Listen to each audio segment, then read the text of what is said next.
Welcome, welcome to Happy Class Online School, and this is the Math Premium 5, and Week 2, and the Part 5.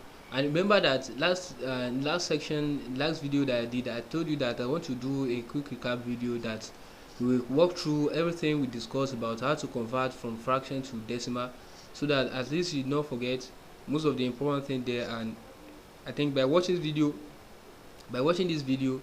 you will still get a chance to really understand even in depth what exactly how to convert from fraction to decimal. Because the reason why I created this channel is not for me just to just make video there, but for you not to understand, but it's actually for you to come watch the video and understand everything you need to know about any topics that is discussed. So because I know converting fraction to decimal is not that complex, but since I make a lot of video on it, I would love to make a recap video that you can watch when you really feel overwhelmed, and you'll be able to understand it even better.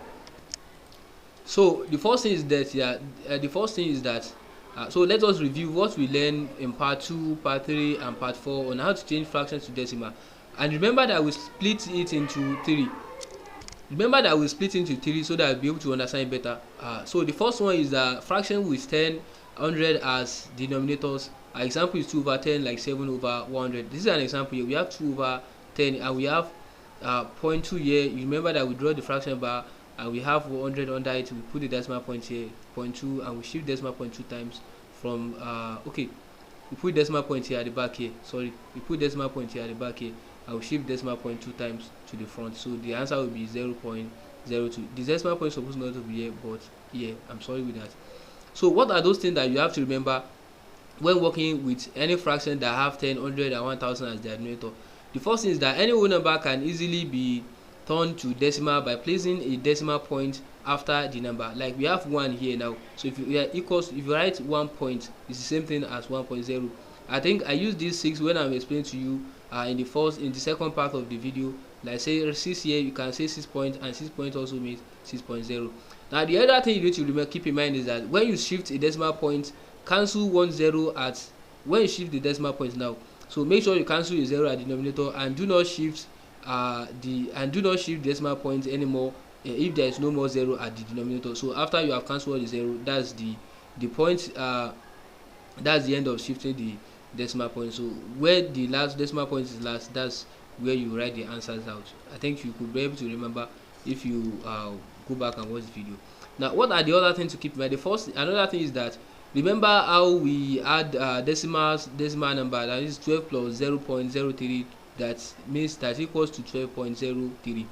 In the video, if you remember quite well, I explained that 12 is a whole number and 0 is also a whole number, so we add them together and we write 0.03 at the end to complete our answer. So this is the end of the recap video for the first one, which is fraction with 10, 100 as denominators. So you have to practice and make sure you practice well, and especially the mixed number here, which is the one that I did that we talked about this in the video. So the second part that we divide this into is that the fractions with factors of 10, 100 as denominator. That means they have the denominator that you can multiply with. You can multiply their denominator. Let's say they have fractions that have a denominator that you can multiply any number with that denominator, that you can get 10, 20, or 100, or even 1000. So these are the rules, and this includes both proper and improper fraction. So these are the rules that you have to keep in mind. The first thing is that when the denominator is 2, like for example now, like 5 over 2, so you are going to multiply both the denominator, the bottom number, and the numerator, the top number, by 5. You understand? When the denominator is 5, like sorry, when the denominator is 2, like 5 over 2, now you are going to multiply both numerator and denominator by 5. So denominator will equal to 10. You understand? So you now shift this, you multiply the top one, and you can now, so you multiply the top one, and you can shift decimal point just only one time, because you have 10 as the denominator. So the second rule of thumb is that when the denominator is 5, like 6 over 5 now for example, so you multiply both the denominator, the bottom number at the numerator, the top number, by 2. So when you have 5 as denominator, like this one now, like 7 over 2 now, that means if you want to solve this one now, this 7 over 2, you are going to multiply 7 times 2 over 5 times 2. So the 5 times 2 at the denominator, at the bottom number will equal to 10, and after you multiply 7 times 2, that you get 14 you can now shift decimal point. That means 7 over 5 here is 1.4. I think that's the correct one. Now more rules is that now whenever the denominator is 4, like 5 over 4, you understand, like 2 over 4 here too, like 2 over 4 here is in the EG here that I put here. So you are going to multiply both the denominator and numerator by 25. So when you have 4 as the denominator, you are going to multiply the numerator and the denominator by 25, so that the bottom number, the denominator, can equals to 100. Now for this one, now you are going to multiply 2 by 25 and 4 by 25. That means the bottom one will equals to 100. I can shift decimal point 2 times after you multiply 25 by 2. Now 25 plus, let me quickly do this one. 25 plus times 2 now will be 50. That means we are going to shift decimal point 3 times, 2 times. That the answer will now be 0.5. That means 0.50. You understand? That's 0.5. So the second rule of thumb is that when the denominator is 25, like 3 over 25 now, so you multiply both numerator and the denominator by 4. You understand? So that the denominator, the bottom number here, will now be 100. You can now shift decimal point after you multiply the numerator. So if it's not clear here, you can watch the video that explains. I'm just doing a recap here, so I'm not trying to explain too much, but just to give you those rules that you need to understand quite well before you actually master those kind of concept of changing fraction to decimal. And remember that this section that I'm talking about here is actually applied to both proper and improper fraction. So another still more rules, we have when the denominator is 50, like 7 over 50 now, for example. So you are going to multiply both the numerator and denominator by 2. So here now we have 7 over 50. You can now multiply the 7 times 2 and 50 times 2. So 50 times 2 here will give you 100. The denominator will be 100, and 7 times 2 will give you 14. So we are now going to shift decimal point 2 times, which is that's 0.14. I think that's 7. You can even see now without even calculating anything. I'm even do converting fractions to decimal without even do the recalculation on a sheet of paper. Actually, I'm not doing it on a sheet of paper here. So the next thing is that whenever the denominator is 20, like 9 over 20 now, you just multiply both the numerator and denominator by 5. This is different from the first one, that when denominator is 50. This one, whenever the denominator is 20, you multiply it by 5. So the denominator will now equal to 100. You understand? And you can now shift decimal after you multiply. Now 9 times 5 is now 45. You understand? And we have 100 as denominator after we multiply 20 by 5. So that will be 45 over 100. Now if we shift decimal point 2 times, that we are going to have 0.45. So 9 over 22 now to decimal is 0.45. I think you can get it that. So some more rules. When the denominator is 8, like 7 over 8 for example, now you are going to multiply the denominator and the numerator, the top number, by 125. So that might be complex, and I might not be able to do it off hand, but you get it now. So you can just multiply 7 times 125 and 8 times. So 8 times 125 will give us 1000. You understand? So the bottom number equals to 1000. You can just do the calculation of the numerator and just shift decimal point the times you need to shift it. So the same thing when the denominator is 125, just multiply both the numerator and denominator by 8. So these things as an opposite to themselves, and we also get 1000 as denominator, and we can now shift decimal point the times we need to shift it. So still more rules that when the denominator is 250, like 7 over 250 by now, for example, sorry. So we can just multiply both the numerator and numerator by 4. You understand? That will be the denominator will equal to 4. In fact, I can do this one. Let's say 7 times 4 is 28, right? And 250 times 4 is 1000. Then we are going to shift decimal point 3 times. The answer will be 0.004. Yes, 0.004. So 7 over 250 now is 0.004.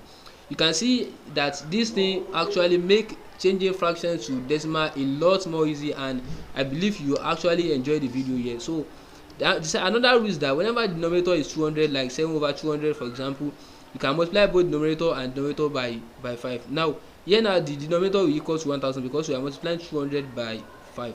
Now if I'm too fast with what I'm saying, you can pause the video, you can rewind the video, and I believe that you'll be able to understand this better, because this is just a recap video, you understand.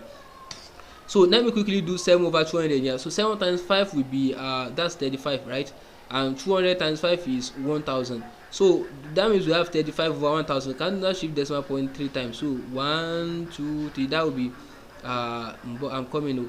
That's 0.0 0.35. Yes, zero. I think I get it right. That's 0.35. I'm just doing off and you understand.